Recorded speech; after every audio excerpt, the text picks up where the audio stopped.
ఇంట్లో ఎవరైనా మాట్లాడకపోతే కోపం వస్తుంది, మీ మాట వినకపోతే కోపం వస్తుంది.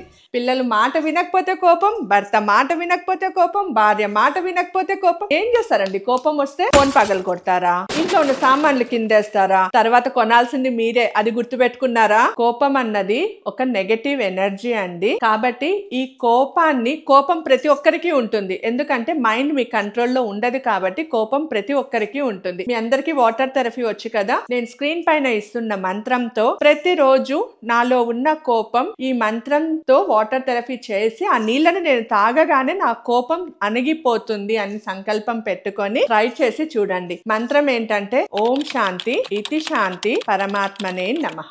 ఎంత ఈజీ కదా. నాకు శాంతి కావాలి, ఈ క్షణం శాంతి కావాలి, మిగతాదంతా దైవాధీనం. ఓం శాంతి ఇతి శాంతి పరమాత్మనే నమః. ట్రై చేసి చూడండి. కోపం తగ్గడానికి చాలా చాలా సులువైన మార్గం.